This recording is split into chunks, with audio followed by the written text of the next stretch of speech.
Alléluia. Je vous salue dans le beau et précieux nom de Jésus. Amen. Merci Seigneur, merci pour ta grâce, merci pour ton amour, merci pour le privilège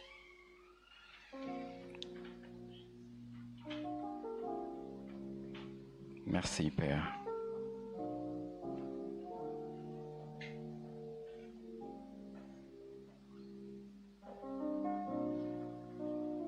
Merci Seigneur.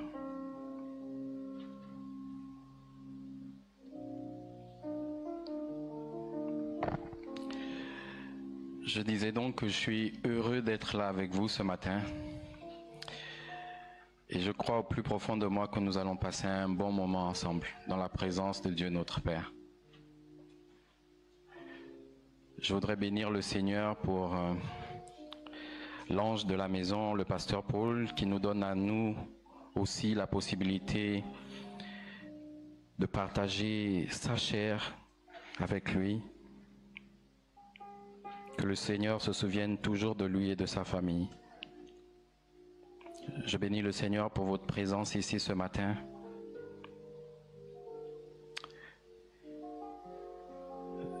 De nombreuses personnes parmi nous sont ici par obéissance, parce qu'elles ont entendu la voix du Seigneur leur dire « Ce matin, j'aimerais communier avec toi. Viens dans ma présence. » Et je veux te dire que tu as fait le bon choix et que tu es au bon endroit ce matin.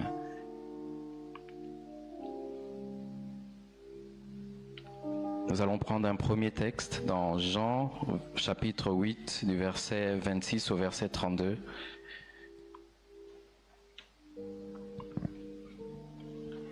Jean 8, 26 à 32. J'ai beaucoup de choses à dire de vous et à juger en vous. Mais celui qui m'a envoyé est vrai, et ce que j'ai entendu de lui, je le dis au monde. Ils ne comprirent point qu'il leur parlait du Père.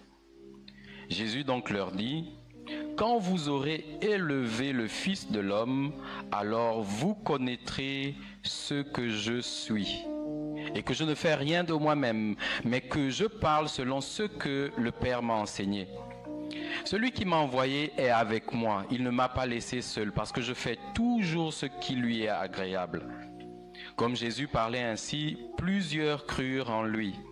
Et il dit aux Juifs qui avaient cru en lui, « Si vous demeurez dans ma parole, vous êtes vraiment mes disciples. » Verset 32, « Vous connaîtrez la vérité, et la vérité vous affranchira. » Amen. Ce matin, j'aimerais encore te rappeler, si tu ne l'as pas assez compris la semaine dernière, que la saison de la délivrance est enfin arrivée. Face à une épreuve qui dure, il peut nous arriver de douter de l'intervention de Dieu. Certains pourraient se dire, est-ce que Dieu entend même mes prières? Mais lorsque le monde veut nous pousser à faire un compromis avec notre foi, avec notre confiance en Dieu, demeurons fermes et disons, il agira. Car il ne peut en être autrement. Ce matin, j'aimerais ensemble qu'on commence par élever le nom de Jésus. C'est ce qu'on nous dit dans le texte. Jésus dit, quand vous aurez élevé le Fils de l'homme, alors vous connaîtrez ce que je suis. Il ne dit pas vous connaîtrez qui je suis. Il dit vous connaîtrez ce que je suis. C'est-à-dire, quelle est ma place, quel est mon statut, qu'est-ce que je suis venu faire au milieu de vous, auprès de vous. Vous connaîtrez que je suis le consolateur, que je suis le rédempteur, que je suis celui qui va vous racheter de votre mauvaise manière de vivre. Vous connaîtrez ce que je suis.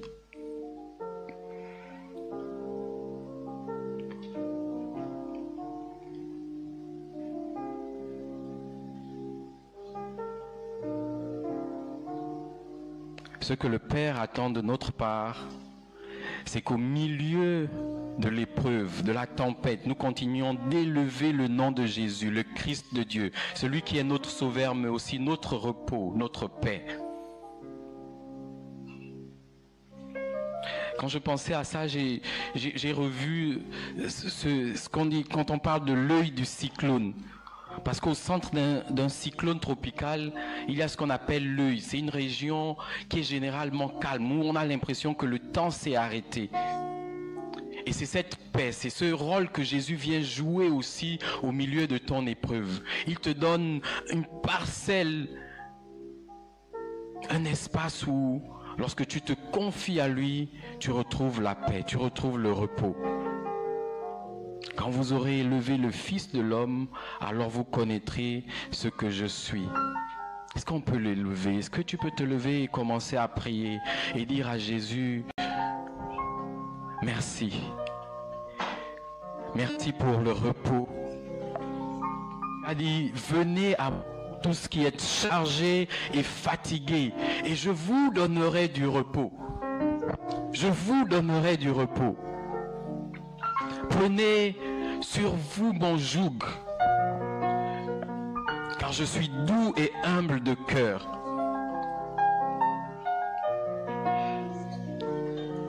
Merci pour le repos que tu nous offres, Seigneur Jésus. Merci pour la paix au milieu du trouble, au milieu de la tempête. Tu es là toujours avec nous. Oui, Seigneur Jésus, nous voulons t'élever au plus haut des cieux, Seigneur. Dans nos vies, tu es élevé.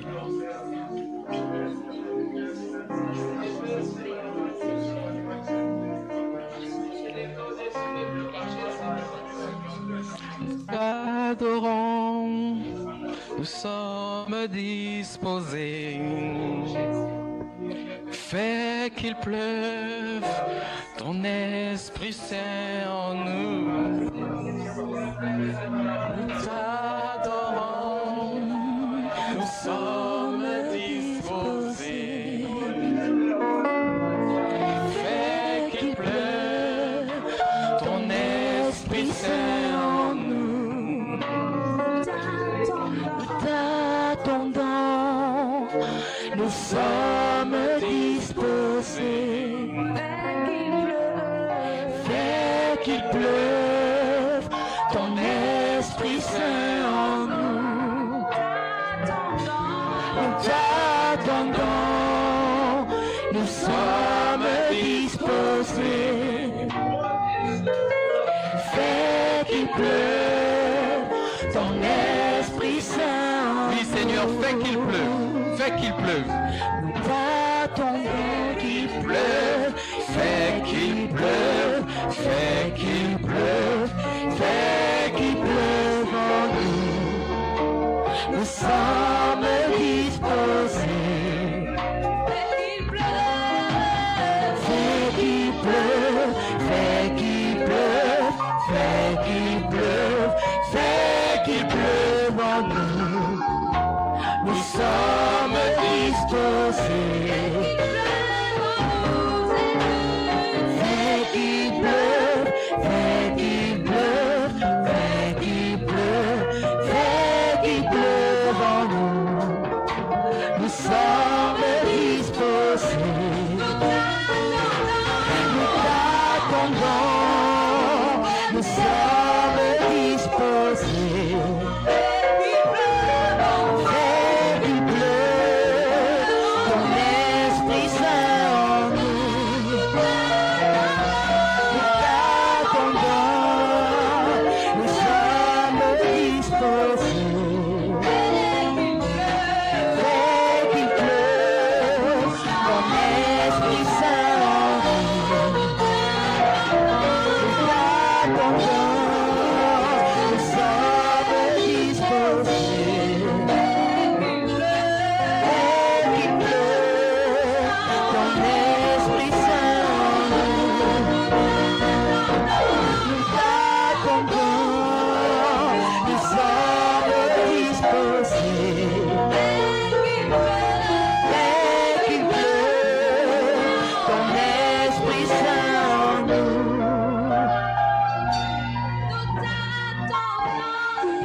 Alpha, Oméga.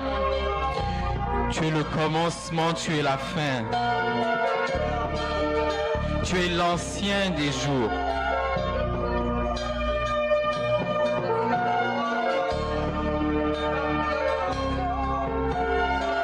Saya baba baba baba baba baba baba shindera baba baba baba baba re baba baba baba baba baba baba baba baba baba baba riba kashondolo robo saka.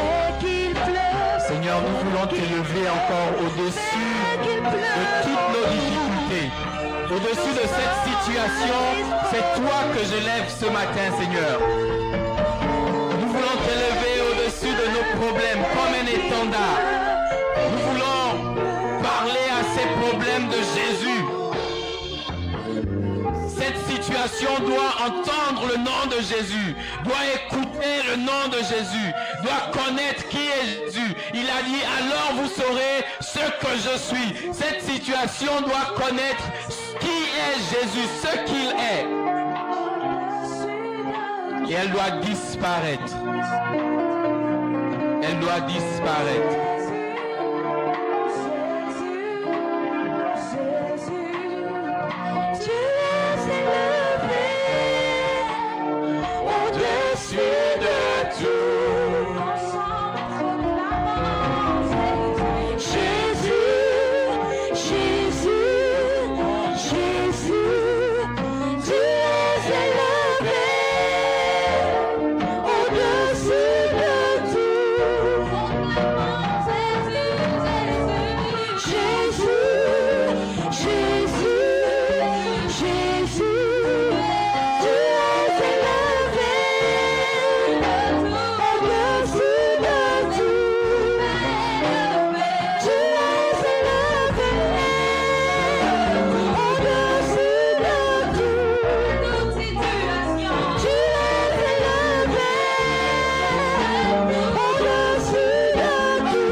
Que tu vas encore faire dans nos vies ce matin, tu vas encore faire.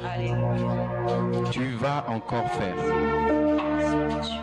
Parce que tu es Dieu et que tu es au-dessus de toutes choses, de toutes nos situations. Merci Père pour le privilège et la grâce que tu nous accordes dans ta présence.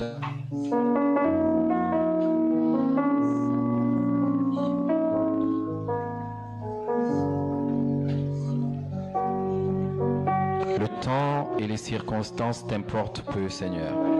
Ce que tu as à faire au milieu de ton peuple aujourd'hui, fais-le s'il te plaît. Seigneur, alors que l'apôtre Pierre était encore en train de prêcher la parole dans la maison de Corneille et que tous l'écoutaient, tu as brisé tout protocole et tu es descendu sur les personnes qui écoutaient ta parole. Seigneur, fais la même chose aujourd'hui, Père. Je ne suis qu'un vase de terre qu'il t'a plu d'utiliser ce matin. Mais lorsque tu auras quelque chose à faire, Seigneur, fais-le sans plus attendre. Fais-le simplement. Au nom de Jésus. Amen. Amen, amen, amen. Amen. Merci les chantres.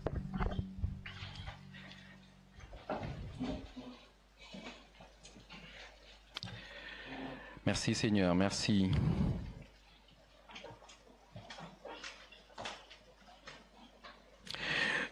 Je ne comprends pas encore beaucoup de choses de ce que le Seigneur désire me voir faire. J'apprends à comprendre, à connaître, à mieux le connaître pour faire exactement ce qu'il me demande de faire. Parce que j'ai déjà eu la conviction qu'il m'a appelé à faire quelque chose dans sa maison.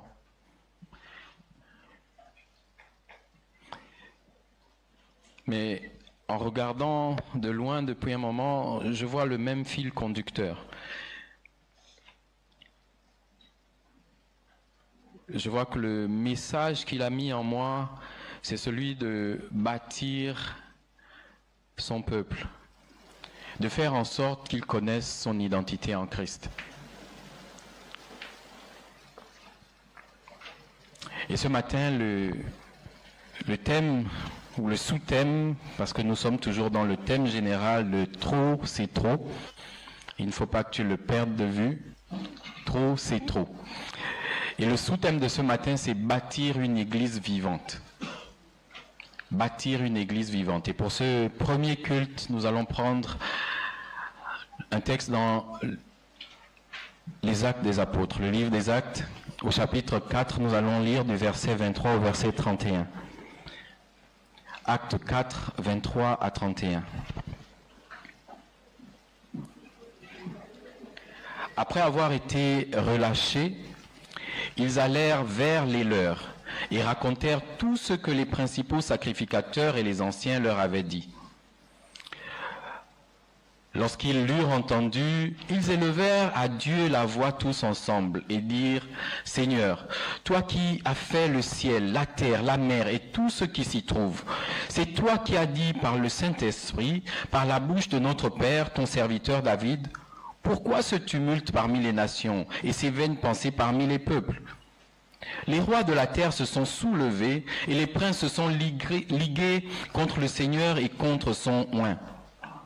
En effet, contre ton saint serviteur Jésus, que tu as oint, Hérode et Ponce Pilate se sont ligués dans cette ville avec les nations et avec les peuples d'Israël pour faire tout ce que ta main et ton conseil avaient arrêté d'avance. Et maintenant, Seigneur, Maître, comme il est écrit dans d'autres versions, vois leurs menaces et donne à tes serviteurs d'annoncer ta parole avec une pleine assurance, en étendant ta main pour qu'il se fasse des guérisons, des miracles et des prodiges, par le nom de ton saint serviteur Jésus. Quand ils eurent prié, le lieu où ils étaient assemblés trembla. Ils furent tous remplis du Saint-Esprit et ils annonçaient la parole de Dieu avec assurance. Amen. Amen, amen, amen. Le livre des Actes est un des 3 livres que je propose aux nouveaux convertis en général. Je leur demande de lire l'Évangile de Jean, les Actes des Apôtres et Apocalypse. L'Évangile de Jean nous parle de Jésus, de son amour, de l'amour de Dieu le Père pour nous. Il nous parle aussi du Saint-Esprit, le consolateur que Jésus a bien voulu nous donner après son départ. Et dans le livre des Actes, on voit comment les premiers chrétiens ont marché avec le Seigneur. Ce livre est le second écrit par Luc, le médecin, qui était un compagnon de Paul. Et les livres que Luc a écrits, donc l'évangile de Luc et les Actes des Apôtres, avaient un seul et même destinataire, un certain Théophile. Et comme Luc le dit lui-même, il a fait des recherches exactes sur toutes les choses sur lesquelles il écrit depuis leur origine, afin de les exposer à Théophile, son interlocuteur, d'une manière suivie, d'une manière cohérente, de faire en sorte qu'il comprenne exactement quelle est l'histoire de Jésus, de sa naissance jusqu'à sa mort, et le message qu'il a porté, le message du royaume de Dieu. Dans ce livre, donc, de quoi nous parle Luc? Il rapporte ce que les apôtres ont fait après l'ascension de Jésus, après que Jésus soit monté au ciel. Il nous rapporte donc ce qu'ils ont fait dans le cadre de la mission que le Seigneur leur a confiée avant de partir. On peut donc dire que c'est un résumé de la formation et de l'organisation de l'Église primitive. Amen. Et ce qui est intéressant de mon point de vue et que j'aimerais porter à notre attention ce matin, c'est la continuité entre l'activité de Jésus et celle des apôtres après lui. Les apôtres ne se sont pas, éloignés du message que Jésus lui-même avait prêché. Le message d'amour, le message de repentance. Le message qui consistait à dire que le royaume de Dieu est venu au milieu de nous.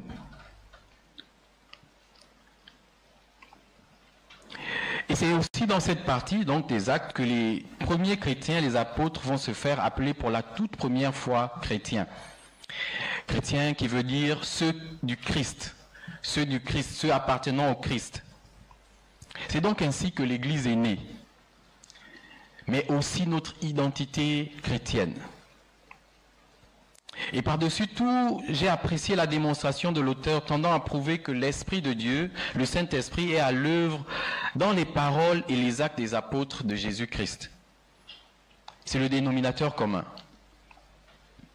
Nous parlons donc de bâtir une église vivante. Et nous voulons nous appuyer sur le modèle que les apôtres, les premiers chrétiens, nous ont laissé. Mais commençons par définir l'église. Ecclésia, en grec.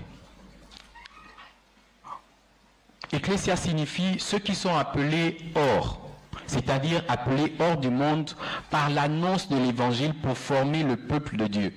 Si nous sommes tous ici aujourd'hui, nous avons écouté la parole, cette parole qui nous a littéralement tirés, extirpés du monde pour nous emmener dans la maison de Dieu. Et selon Éphésiens 5, 22 à 23, l'Église est le corps de Christ, dont il est le sauveur, le chef ou la tête. L'Église, c'est le corps de Christ.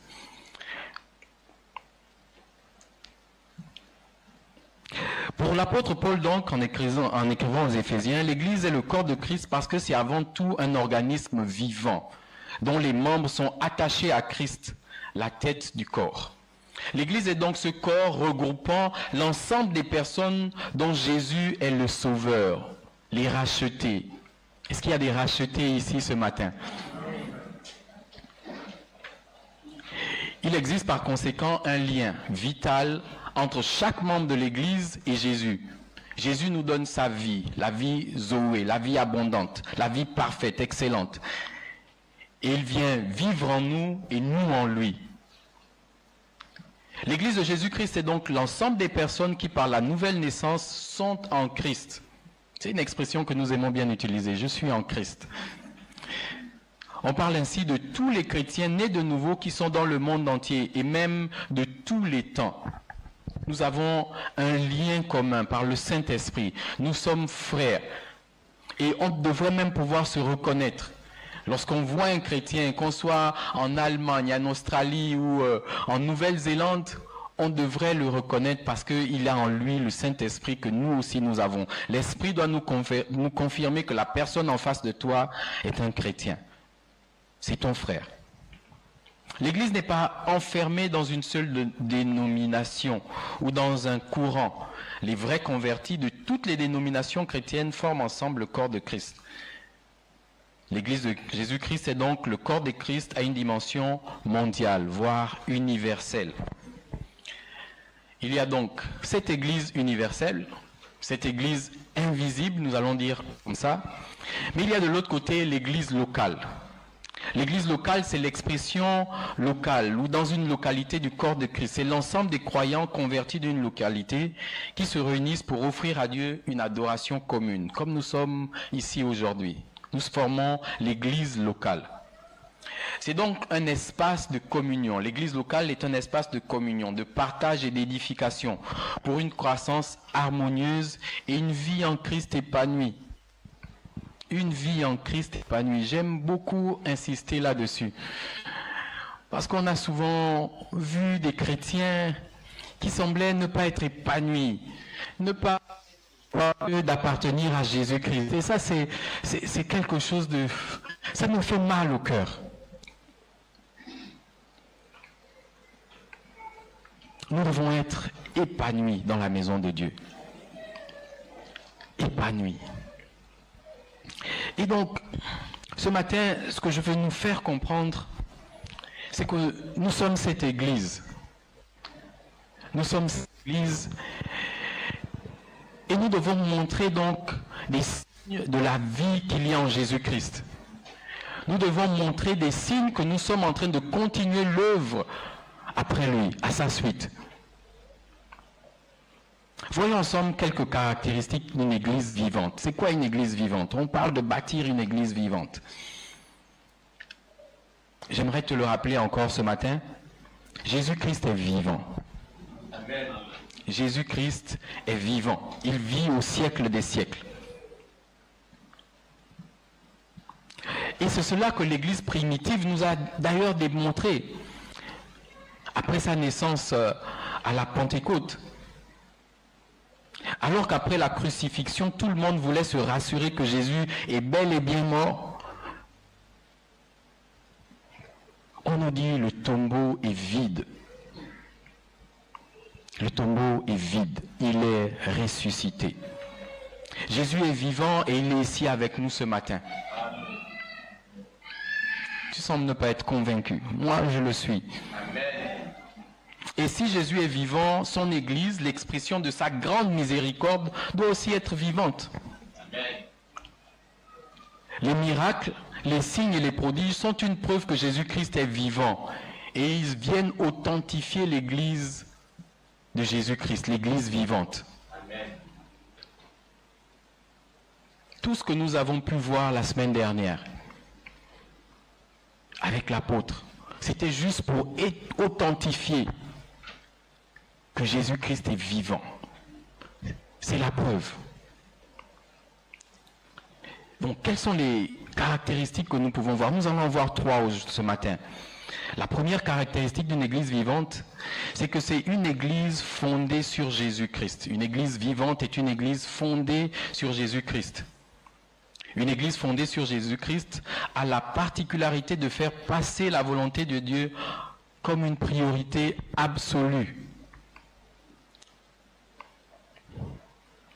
Dans le passage que nous avons partagé, Actes au chapitre 4,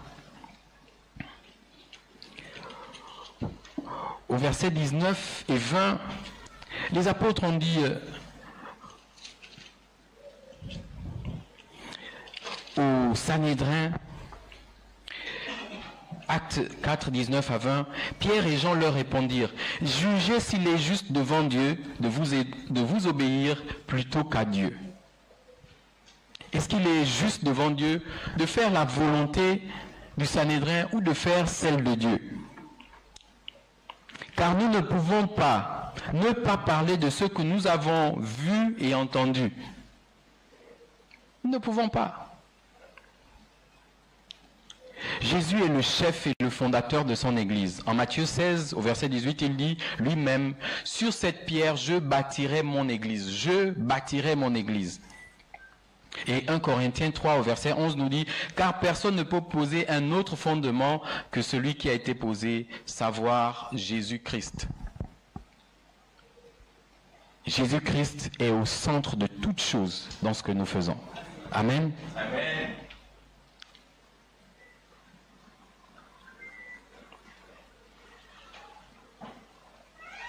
Et donc, qu'est-ce que le Seigneur Jésus nous dit?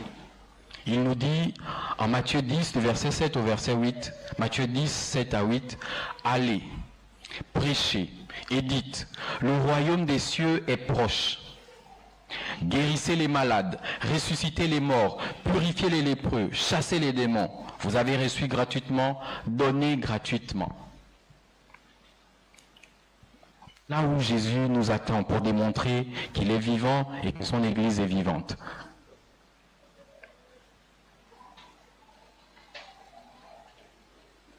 Je ne sais pas comment, lorsque nous lisons certains passages, comme Marc 16, à partir du verset 15, lorsqu'on nous dit « Voici les miracles qui accompagneront ceux qui auront cru ». En mon nom, ce qu'ils vont faire. Ils vont guérir les malades, ils vont chasser les démons, ils vont faire telle ou telle autre chose. Je ne sais pas comment nous comprenons ces choses jusqu'à présent. Les amis, nous ne sommes pas un rassemblement de personnes comme ça. Nous sommes des personnes fondées sur Jésus-Christ, qui croyons au surnaturel et qui voulons vivre ces choses. Alors si dans ta tête, tu ne t'es jamais dit que tu pouvais guérir un malade ou ressusciter un mort, commence à y penser. Commence à y penser. Tous ceux qui l'ont fait, de T.L. Osborne à passant par A. Allen, Renard Bonquet, toutes ces personnes, Ida Ossa, elles ont commencé par prendre conscience qu'elles aussi, elles étaient appelées à ce genre de ministère. Guérir les malades, ressusciter les morts, purifier les lépreux, chasser les démons. Il faut donc dès aujourd'hui que tu prennes conscience de ça, que tu commences à te positionner dans cette mission aussi. Quelle sera ta part? Chasser les démons, guérir les malades, ressusciter les morts. Commence à te positionner quelque part ce matin. La deuxième caractéristique d'une église vivante, c'est que c'est une église remplie du Saint-Esprit. Une église remplie du Saint-Esprit. Et cette église a la particularité d'agir sous la direction de l'Esprit de Dieu. Acte 4, 31 nous dit, quand ils eurent prié, le lieu où ils étaient assemblés trembla. Ils furent tous remplis du Saint-Esprit et ils annonçaient la parole de Dieu avec assurance. Il n'est donc pas possible de parler de l'Église et de l'Église primitive sans mentionner le rôle capital joué par le Saint-Esprit dans sa formation et son organisation. En effet, c'est par l'effusion du Saint-Esprit et par sa toute-puissance que l'Église existe.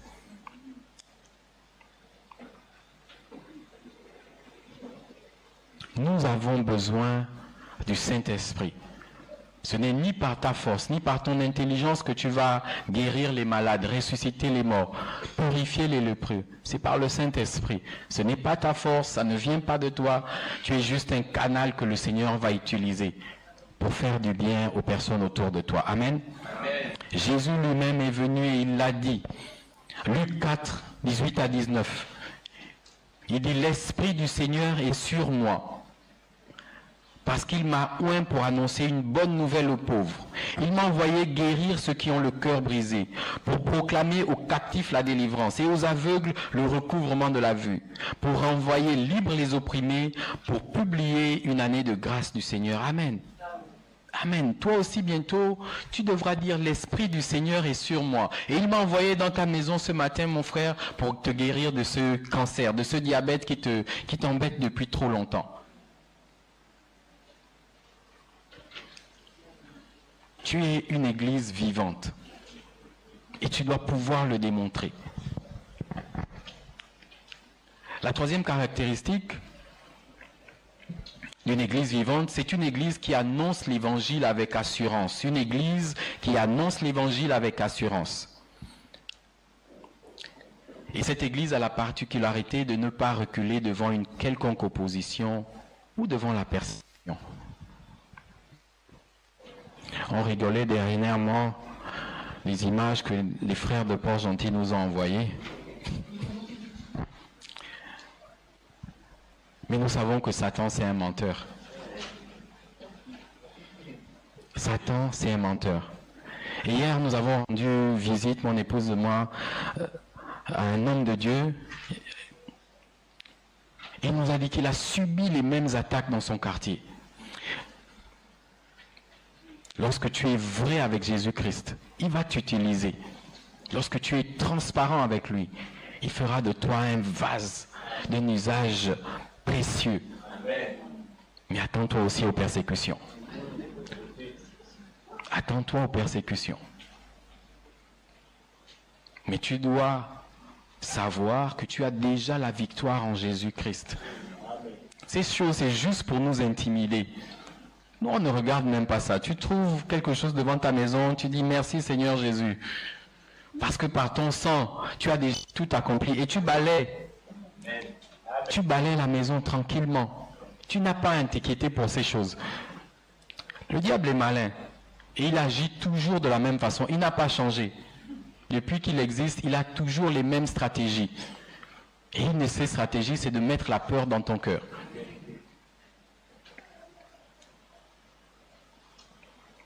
Mais dès que tu sais qui tu es, que même un serpent qui se balade dans ta maison ne peut pas t'effrayer, ne peut rien te faire, tu prends autorité sur ces choses. Prends autorité sur ces choses. N'aie plus peur. Connais qui tu es. Amen. Romains 1,16 dit, « Car je n'ai point honte de l'évangile. C'est une puissance de Dieu pour le salut de quiconque croit, du juif premièrement, puis du grec. » Une chose qui nous empêche, j'espère que ce n'est pas, non, c'est pas le cas pour nous ici. Je suis sûr. Mais une chose qui nous empêche d'annoncer l'évangile avec assurance, c'est la honte parfois.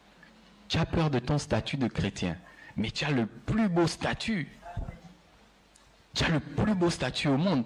Tu es une personne distinguée. Et même les sorciers connaissent qui sont les vrais chrétiens. Ils connaissent. Et ils savent qu'ils vont venir essayer, mais ils savent que c'est peine perdue. Mais comme ils sont têtus, ils essayent toujours. Il faut que tu connaisses ton statut. Donc, n'aie plus honte de l'afficher fièrement. De dire partout où tu passes, à chaque fois que tu as l'occasion, Jésus-Christ est vivant au siècle des siècles. Avoir l'assurance, se montrer audacieux, c'est avoir le courage de persévérer malgré nos craintes et de faire ce que nous savons être juste. Jugez vous-même s'il est juste devant Dieu. D'arrêter de parler de Jésus-Christ le ressuscité et de faire comme vous nous demandez de faire là.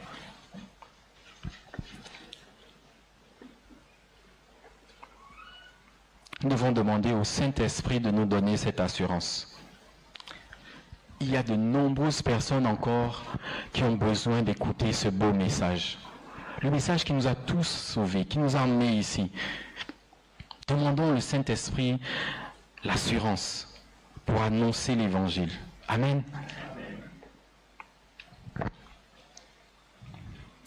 Dans cet extrait que nous avons lu, et dans tout le livre, nous voyons quelques personnages clés des Actes des Apôtres.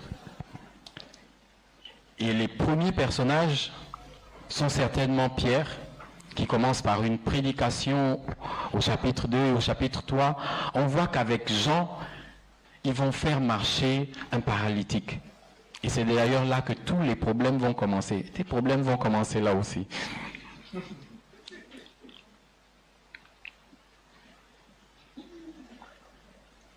Donc dans les personnages clés, nous avons Pierre, nous avons Jean, et plus tard nous aurons l'apôtre Paul, qui va venir encore avec un autre ministère.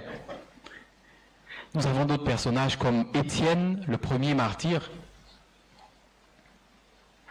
et nous avons aussi Philippe, qui a été le premier à tenir des campagnes d'évangélisation publique. Ce sont là quelques personnages que nous retrouvons dans les Actes des Apôtres. Mais comme on l'a dit tout à l'heure, le personnage central, c'est le Saint-Esprit. Et dans le livre des Actes, qui compte 28 chapitres, à 56 reprises, on fait mention du Saint-Esprit. Il y a 56 occurrences du Saint-Esprit. Premièrement, on nous dit que c'est l'Esprit, le Saint-Esprit est Dieu. Actes 5, 3 à 4, la malheureuse histoire d'Ananias et de Saphira. Actes 5, 3 à 4, Pierre lui dit, Ananias, pourquoi Satan a-t-il rempli ton cœur au point que tu mentes au Saint-Esprit et que tu aies retenu une partie du prix du champ? S'il n'eût pas été vendu, ne te restait-il pas? Et après qu'il a été vendu, le prix n'était-il pas à ta disposition? Comment as-tu pu mettre en ton cœur un pareil dessein? Ce n'est pas à des hommes que tu as menti, mais à Dieu. Le Saint-Esprit est Dieu. Alors arrêtons d'attrister le Saint-Esprit. Arrêtons d'attrister le Saint-Esprit. Demandons rapidement pardon. Parce que lorsque le Saint-Esprit qui est en nous a attristé, on peut le ressentir. Ne passons pas dessus. Demandons pardon. Deuxièmement, le Saint-Esprit est l'Esprit de Jésus. L'Esprit de Jésus. Acte 16, au verset 7. La Bible nous dit, arrivé près de la Mysie, ils se disposaient à entrer en Bithynie, mais l'Esprit de Jésus ne le leur permit pas. le Saint-Esprit, l'Esprit de Jésus, l'Esprit de Christ.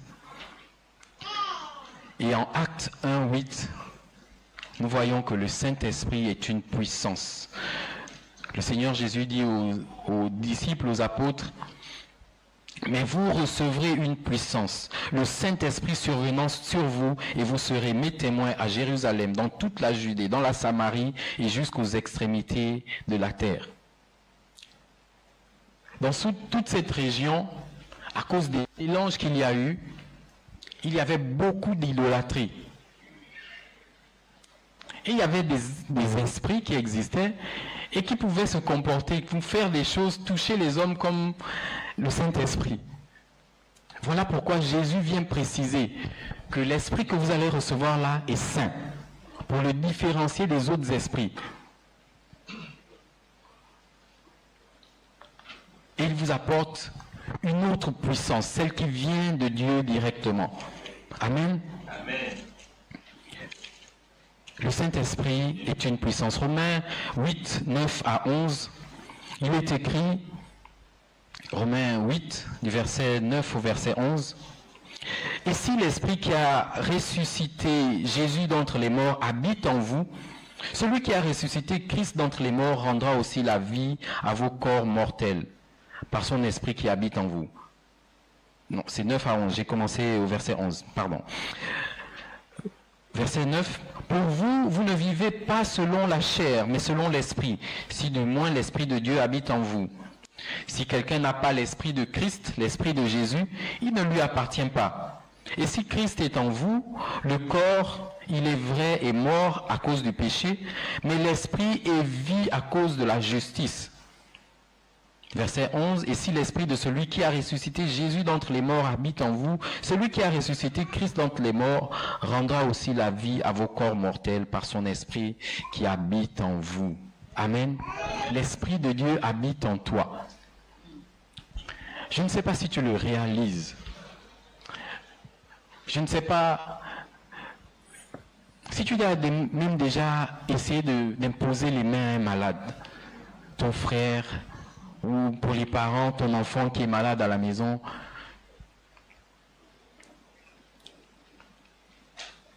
Tu le fais non pas parce que tu crois que tu as obtenu quelque chose, que tu es quelqu'un, mais parce que tu sais que l'Esprit de Dieu est en toi. Un moment, j'aimais beaucoup le jeûne. Et je pouvais jeûner 3 jours à sec, du mercredi jusqu'au vendredi. Et parfois, quand j'arrivais, je parvenais à faire certaines choses, à lire certaines choses, à recevoir une parole de connaissance. Je pensais que c'est parce que je jeûnais beaucoup, que je lisais beaucoup la Bible, que je parvenais à le faire.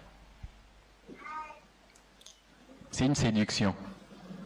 Parce que ça fait en sorte qu'on ramène tout sur nous-mêmes. Et quand je l'ai compris, j'ai voulu changer les choses.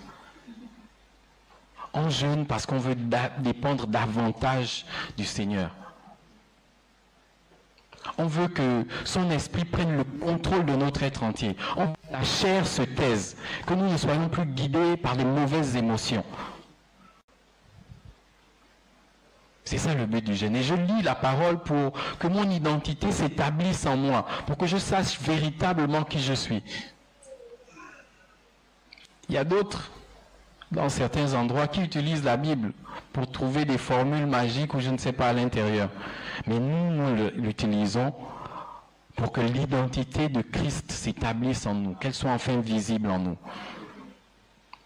L'esprit de celui qui a ressuscité Jésus-Christ d'entre les morts vit en toi. Et tu es là assis, peinard, tranquille.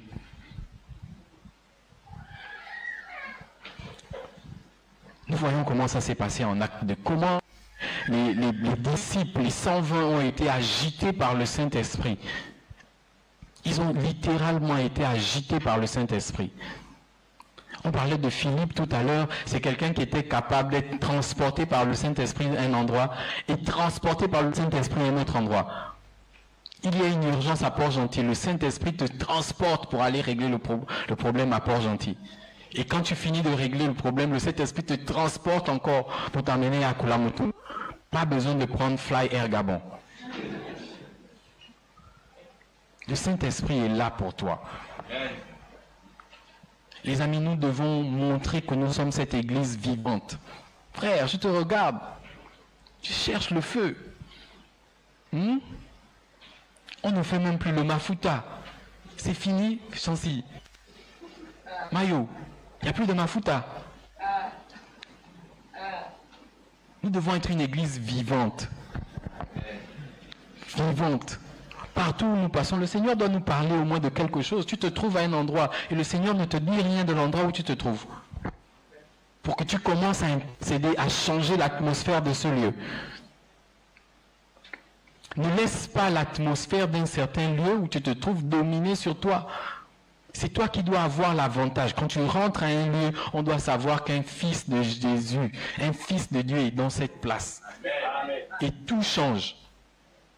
Tu viens tout renverser, comme quand Jésus est rentré dans le temple et qu'ils étaient en train de faire n'importe quoi. Il a dit, la maison de mon Père était une maison de prière. Et il a commencé à tout balancer. C'est comme ça qu'on doit agir aussi. Même si on ne le voit pas, mais dans le monde spirituel, quand tu rentres quelque part, c'est ce qui se passe.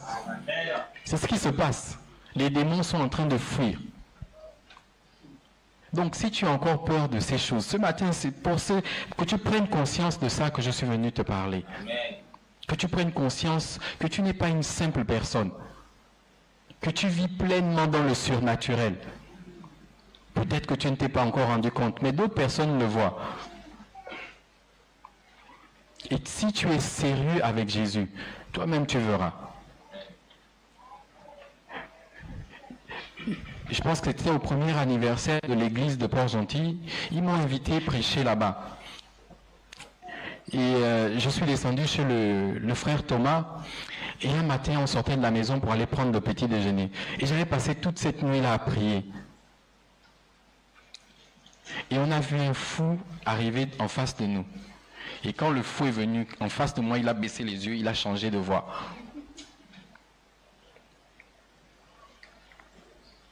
Ils doivent se comporter ainsi. Et ils doivent se rendre compte que ceux qui font là-bas n'ont pas la même puissance que ceux que nous avons. Et qu'ils vont changer de côté.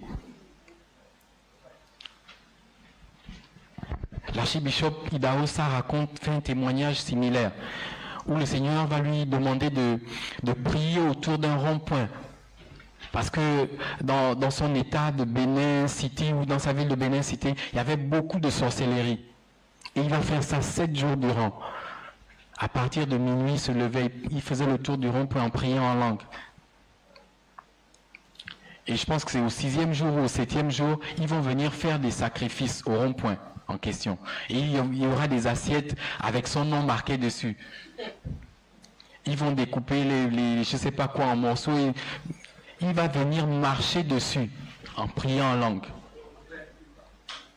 Et les sorciers du coin vont commencer à mourir. Il dit qu'il y en a 13 qui sont morts. Il fait un autre témoignage où même un des sorciers va venir se convertir au christianisme. Les sorciers doivent venir nous voir pour nous dire, parlez-nous de votre Jésus là. Parce que depuis que je te cherche, je ne te vois pas pourquoi. Pourquoi je n'arrive pas à t'atteindre? Parle-moi un peu de ton Jésus. Amen.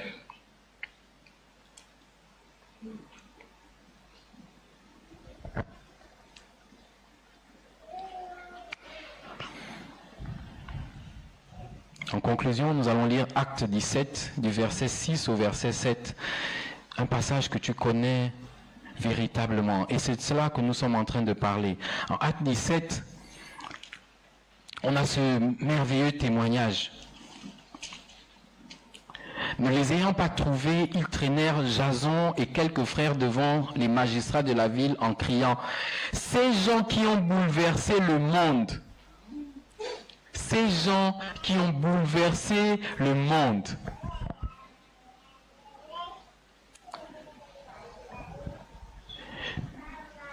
Ces gens qui ont bouleversé le monde sont aussi venus ici et Jason les a reçus.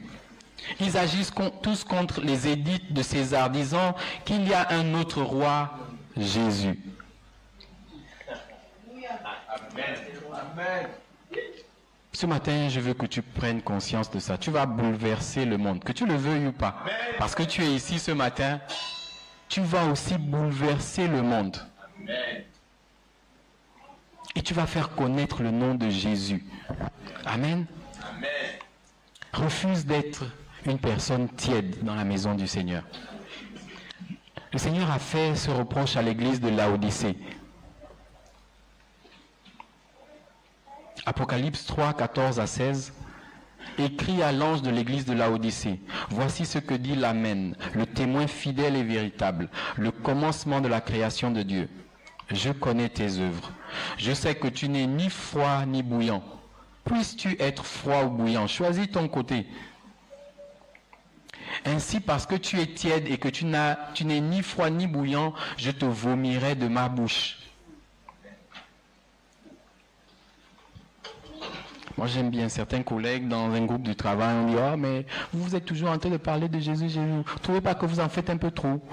Nous aussi, nous sommes des chrétiens. On connaît Jésus. On n'a pas arrêté. Le pasteur Paul, il n'est même pas dedans. Dans tous les groupes où nous sommes ensemble, il en voit seulement.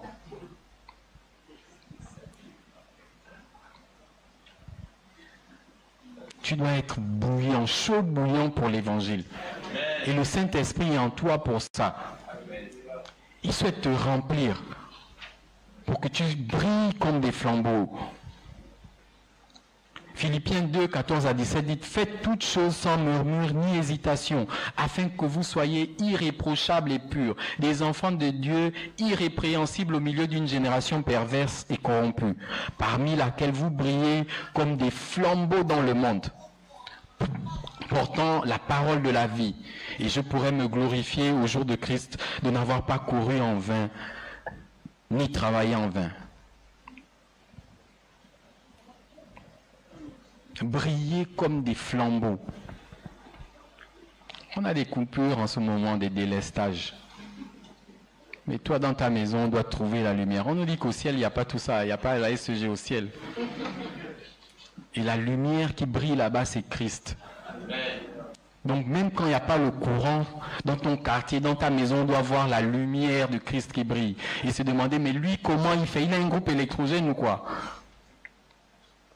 Les amis, c'est sérieux. Je vais t'inviter donc à te lever ce matin.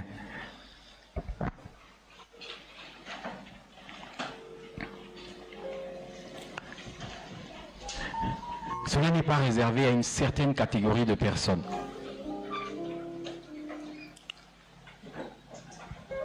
Les personnes mal intentionnées font un procès à l'église en disant que oui, vous êtes toujours en train d'inviter des hommes de Dieu étrangers. Et nous, on commence aussi, à chaque fois qu'on voit un pasteur gabonais intervenir à l'étranger, on leur envoie aussi pour dire, vous avez vu. Et je vois aussi que toi, tu iras prêcher l'évangile jusqu'aux extrémités de la terre.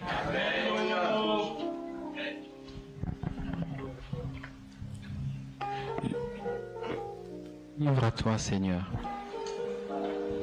Le Seigneur n'a besoin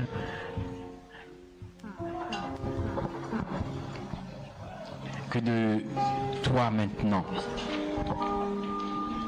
Que tu prennes sa décision. N'aie plus peur des choses surnaturelles, des choses de l'esprit. C'est ton partage. Si tu es un enfant de Dieu, fils, une fille de Dieu, tu dois pouvoir manifester ces choses.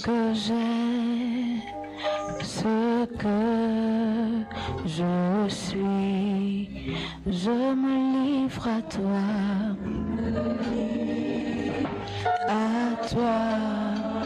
c'est comme une prière, ce que j'ai,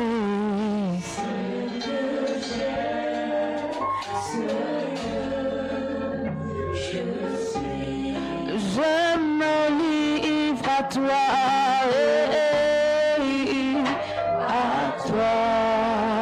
Ce que j'ai, ce que je suis, dis-le de tout ton cœur, je me livre à toi, Seigneur, ce que j'ai, ce que je suis, ce que je suis, moi. Je me livre à toi et je refuse de me retenir.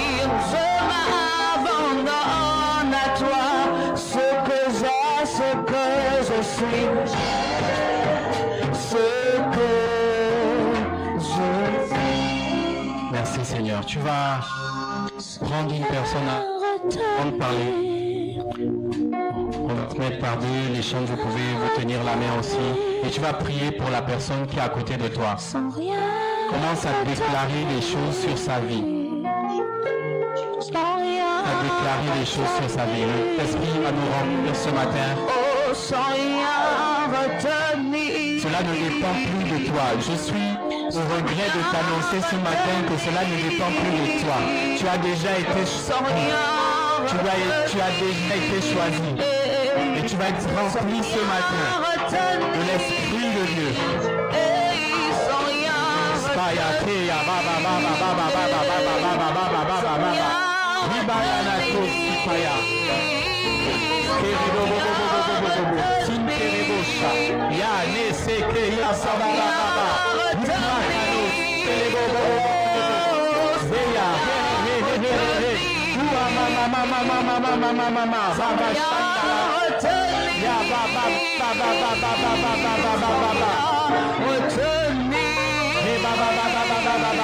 Merci Saint-Esprit.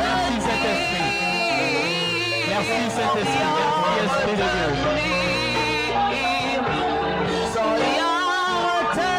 Merci Saint-Esprit.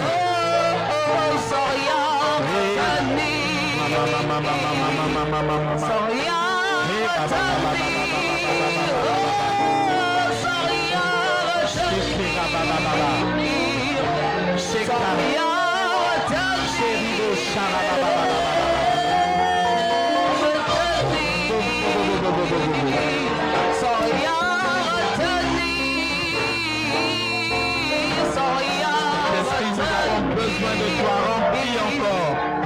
Viens remplir les vases que nous sommes. Viens remplir les vases de terre que nous sommes, Saint-Esprit. Viens remplir ces vases de terre que nous sommes. Remplis ces vases de terre que nous sommes. Nous voulons déborder de ta présence maintenant. Déborder de ta présence. Déborder de ta présence. Déborder de ta présence maintenant. Viens remplir les vases de terre que nous sommes.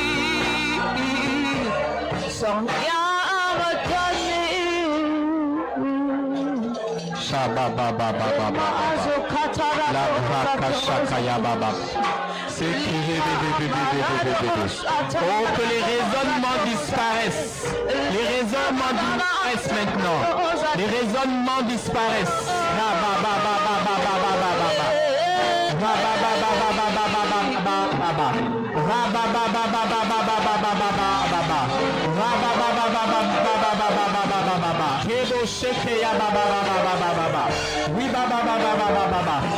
Oh Seigneur, trop c'est trop.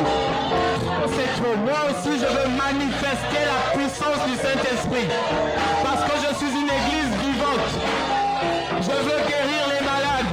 Je veux ressusciter les morts. Je veux purifier les lépreux. Moi aussi je veux de cela. Que ton onction descende sur moi maintenant, Seigneur. Ton onction descend sur moi maintenant. Elle me remplit maintenant. Elle me remplit maintenant. Trop c'est trop. Moi aussi je dois vivre ces choses. Tout cela n'est pas resté dans le livre des Actes des Apôtres. Pas disponible pour nous aujourd'hui. Ici et maintenant. Ici et maintenant. Remplis-nous. Remplis-nous, Saint-Esprit. Fais-nous déborder de ta présence. Fais-nous déborder d'amour, de puissance.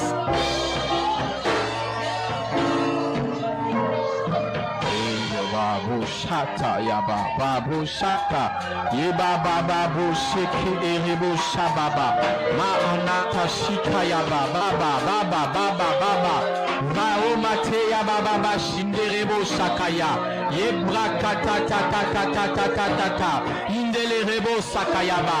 Oh, les chaînes continuent de tomber, les chaînes continuent de tomber, les chaînes continuent d'être brisées. L'onction qui brise les jougs est ici, l'onction qui brise les jougs est ici. Les chaînes continuent d'être brisées maintenant. Brisées maintenant, brisées maintenant. Les chaînes de la maladie sont brisées maintenant. Les chaînes de la captivité sont brisées maintenant. Au nom de Jésus. Au nom de Jésus.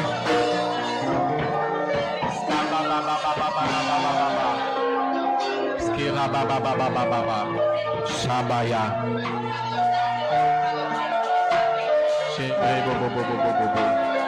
Riba baba baba sakaya baba. Yode baba shende rebosa. Saïda kataya. Reba sekei baba baba. Netele rebosa baba. Maike terebo siata. Siata, siata, siata. Siata, siata, siata. Libra kataya baba baba. Seigneur, que les aveugles voient, que les paralytiques marchent. Les maladies dites incurables paraissent maintenant, Jésus. Au nom de ton saint serviteur Jésus, toutes ces choses disparaissent. Toutes ces choses disparaissent.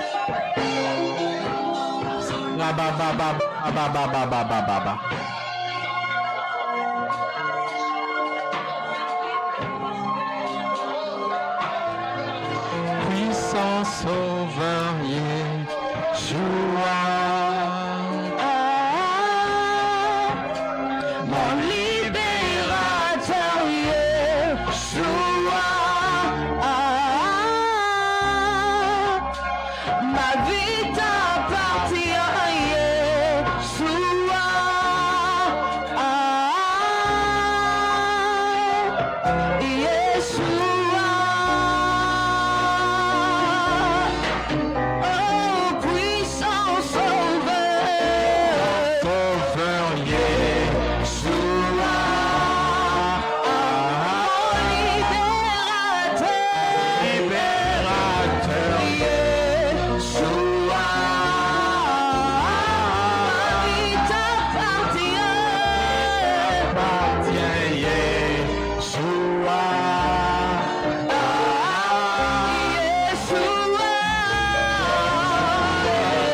Amen, amen, amen. Frère, s'il te plaît, le frère avec les lunettes, tu peux venir, s'il te plaît.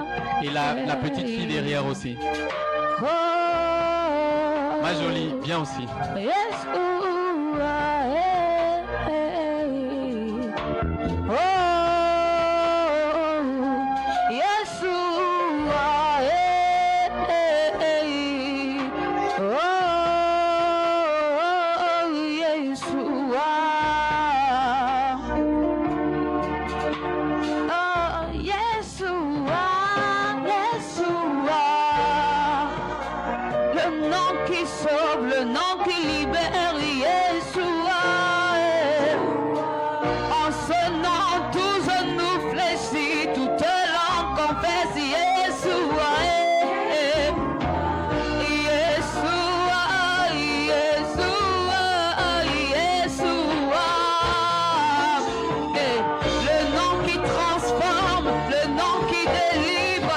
nom qui guérit, Yeshua, Yeshua, Yeshua, Yeshua,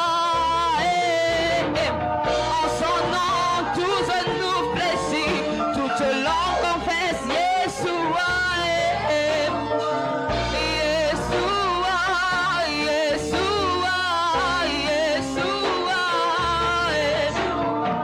le nom qui transforme, le nom qui délivre, le nom qui change les vies, le nom qui restaure, le nom qui transforme, le nom qui guérit. Yeshua, Yeshua, Yeshua, Yeshua, Yeshua, Yeshua,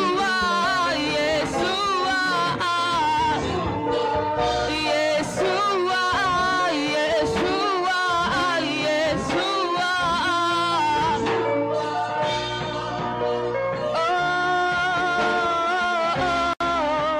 puissant sauveur, Yeshua,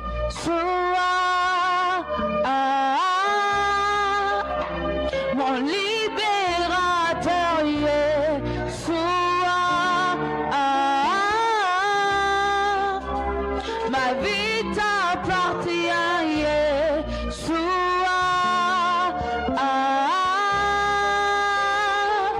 Yeshua, oh, puissant sauveur,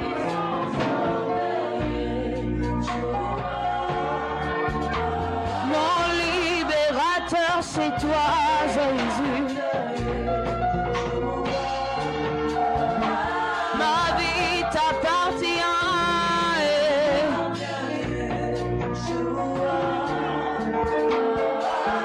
Yeshua,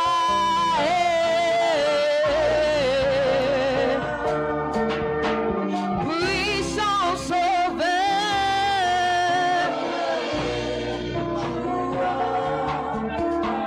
mon libérateur,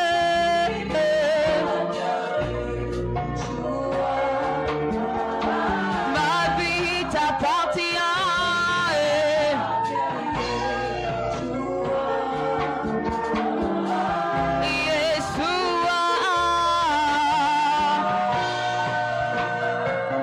Oh, puissant sauveur,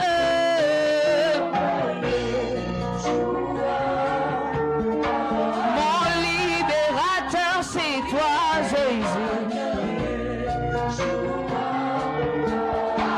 Ma vie t'appartient.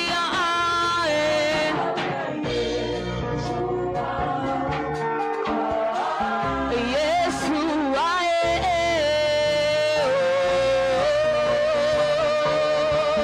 oh, tu es là, maintenant je suis ensemble, tu me fais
t'appartient.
Excellent Père de grâce, nous voulons te dire merci. Nous avons tous ici accepté d'être bâtis pour devenir une église vivante.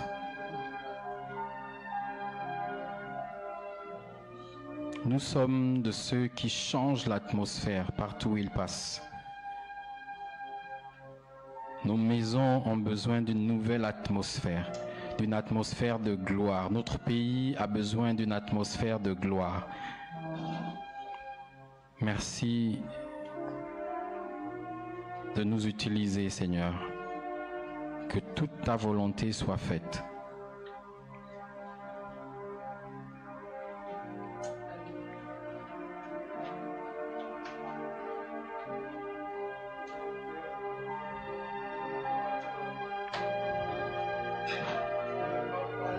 Seigneur, merci pour ton peuple. Merci pour ton peuple.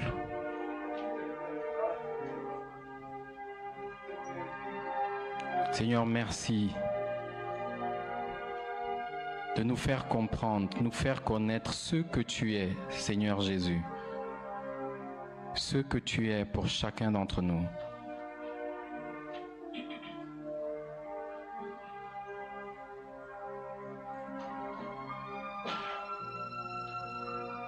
Merci Jésus.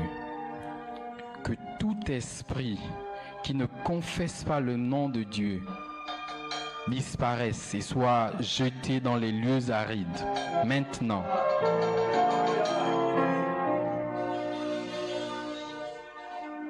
Que tout ce que nous avons connu jusqu'à présent,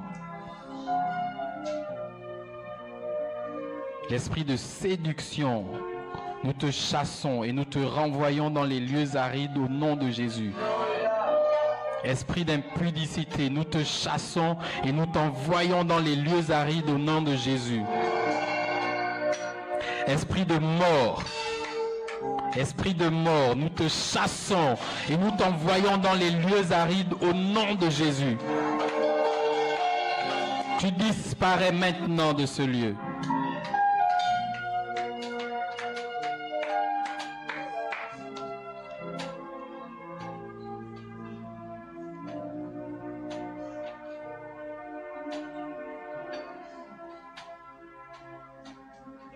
Je prie pour cette personne qui était devenue terne, sans éclat.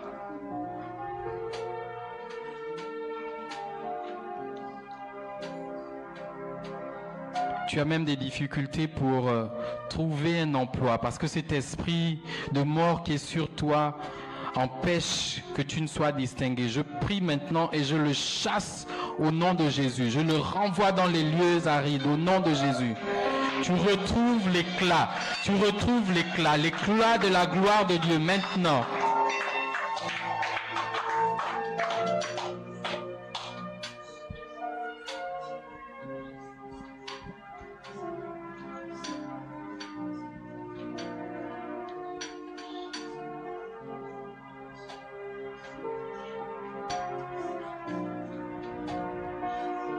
Seigneur, nous te faisons confiance. Tu as dit qu'il n'y aura pas dans notre pays, donc dans ma maison, ni femme stérile, ni femme qui avorte. Je prie maintenant, Seigneur, pour la conception miraculeuse. Une conception miraculeuse.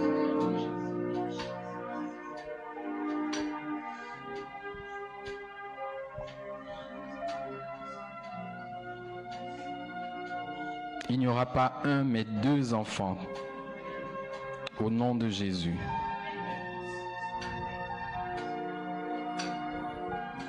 Nous te bénissons, Seigneur.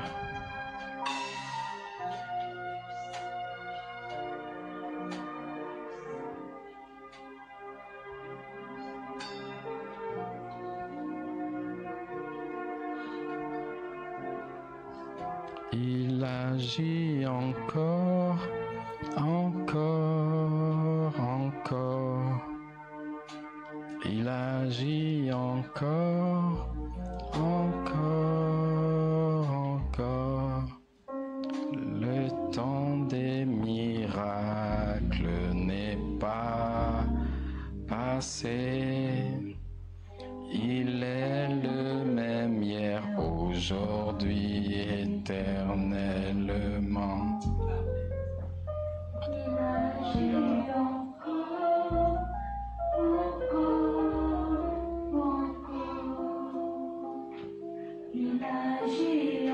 Je prie pour cette personne qui traverse des temps difficiles. Le Seigneur te dit, l'huile et la farine ne manqueront pas dans le pot. L'huile et la farine ne manqueront pas dans le pot. Le Seigneur est Dieu qui pourvoit. Et il va pourvoir de façon miraculeuse à tous tes besoins. Garde les yeux fixés sur lui. L'huile et la farine ne manqueront pas dans le pot.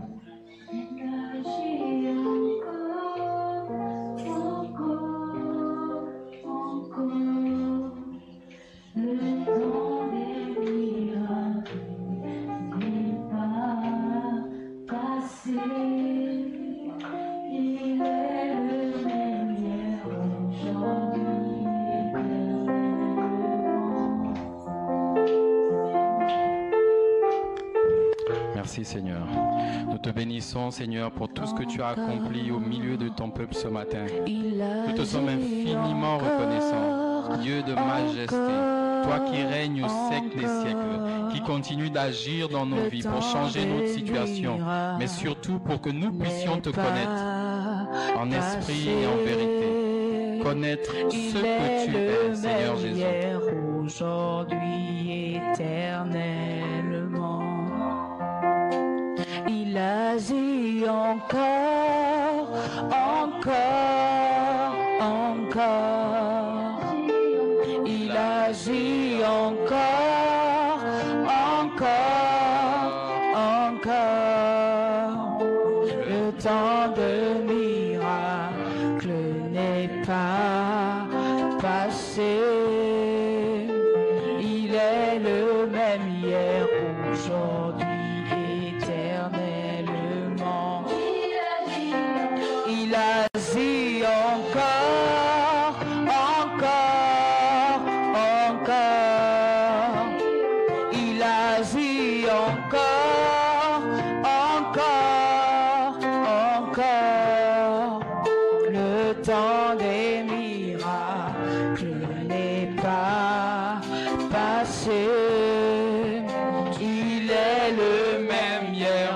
aujourd'hui, éternellement.